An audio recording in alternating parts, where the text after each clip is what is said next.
कि जब भगवान श्री राम ने वनवास के लिए प्रस्थान किया तो सबसे पहले प्रयाग स्थित ऋषि भारद्वाज के आश्रम आए। महर्षि भारद्वाज एक महान तपस्वी व ज्ञानी महर्षि थे। रामचरितमानस में गोस्वामी तुलसीदास जी ने लिखा है कि भारद्वाज मुनि बसहि प्रयागा, अर्थात भारद्वाज मुनि का निवास स्थान प्रयागराज है। ऐसा माना जाता है कि भगवान श्री राम ने वन जाते समय यहाँ रात्रि निवास किया था।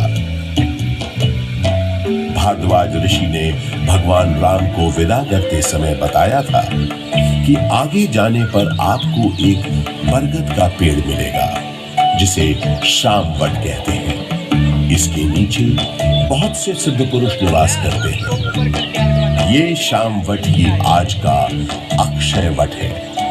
इस अक्षय वट के महत्व का वर्णन पुराणों में स्पष्ट रूप से किया गया है।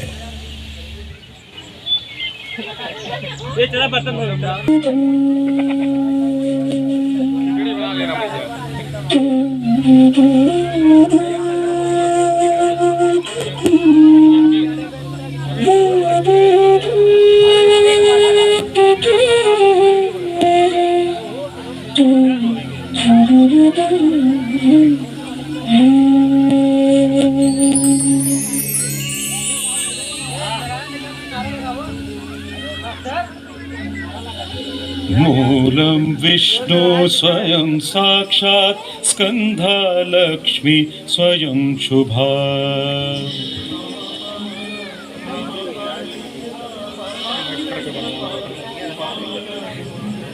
मूलं विष्णु स्वयं साक्षात् स्कंधा लक्ष्मी स्वयं शुभा।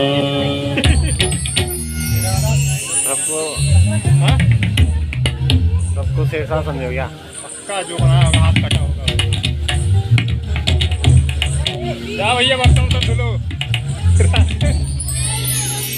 पत्राणि भारती देवी पुष्पाणि विबुधेश्वरः।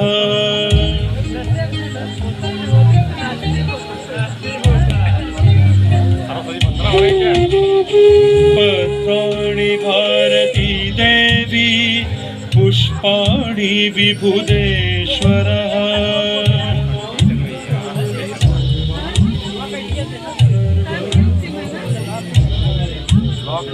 ब्रह्मापदानि सर्वाणि सर्वधारि हरि प्रभु।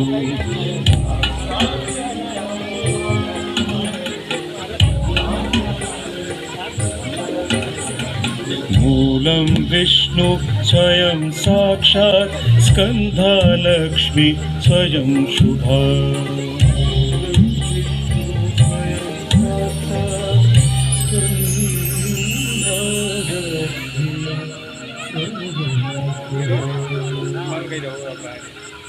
स्वयं साक्षात विष्णु है, शाखाएं स्वयं मंगलमयी लक्ष्मी है। उसके पत्तों में देवी सरस्वती वास करती हैं, तो उसके पुष्पों में भगवान शंकर, चतुरानंद ब्रह्मा जी इसके फल हैं और विष्णु जी इन सब का आधार है। यही का है जो पता भैया कहाँ पे है। गौतम बुद्ध के काल में भी प्रयाग का बड़ा महत्व था। इसका एक बड़ा साक्ष्य है यहाँ उपस्थित अशोक की लाट। सम्राट अशोक का संदेश तो इस स्तंभ पर अंकित है ही। गुप्त काल के शक्तिशाली राजा समुद्रगुप्त का प्रयाग प्रशस्ति अभिलेख भी इसी स्तंभ पर खुदा है।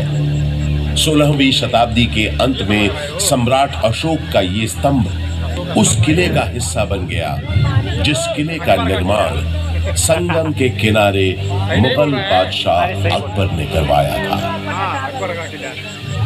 बुद्धं शरणं गच्छामि, धम्मं शरणं गच्छामि, संघं शरणं गच्छामि।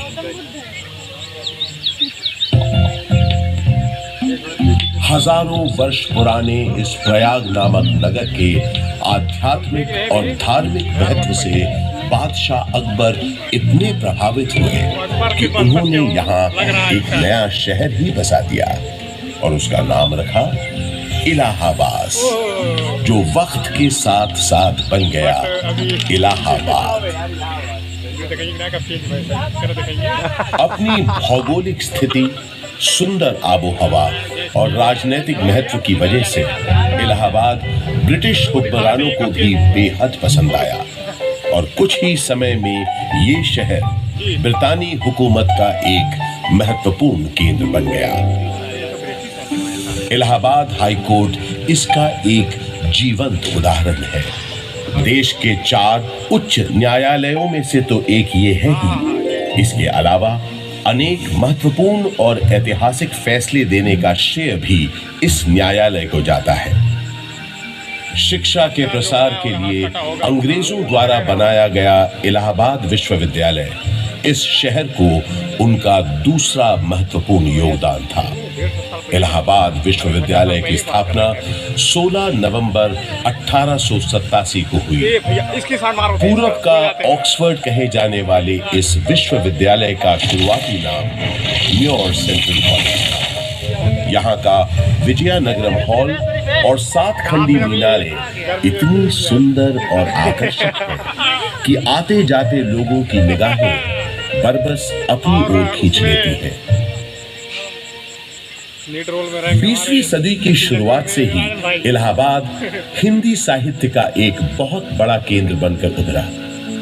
ऐसी ही कुछ प्रसिद्ध शख्सियतों के नाम एकाएक तब याद आते हैं जब इस शहर से जुड़े साहित्यकारों की बात होती है, जैसे हास्य व्यंग के मशहूर शायर अकबर इलाहाबादी साहब, फिराक गोरखपुरी जो उर्दू के जाने माने शायर तो थे ही, अंग्रेजी भाषा के भी प्रकांड पंडित थे, महादेवी वर्मा हिंदी की सशक्त कवियत्री जो आधुनिक मीरा के नाम से भी जानी गईं, सुमित्रा नंदन पंत हिंदी साहित्य के छायावादी युग के महत्वपूर्ण स्तंभ, मधुशाला के लेखक और हिंदी साहित्य के पुरोधा कवियों में से एक हरिवंश राय बच्चन और अपने नाम ही के अनुरूप हिंदी भाषा के निराले कवि सूर्यकांत त्रिपाठी निराला, जिनकी ये कविता तो अद्भुत है।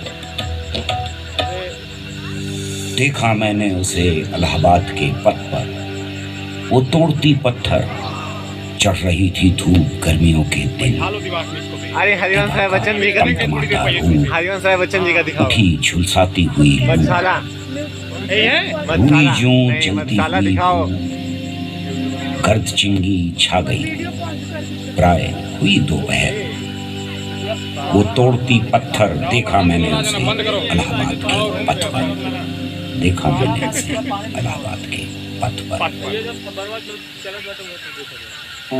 कला और साहित्य के साथ साथ राजनीति का भी खास गढ़ रहा है प्रयागराज।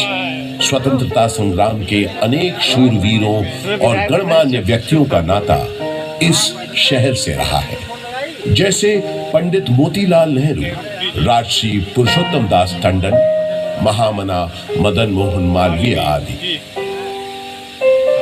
स्वतंत्र भारत के पहले प्रधानमंत्री पंडित जवाहरलाल नेहरू का जन्म इसी शहर में हुआ था।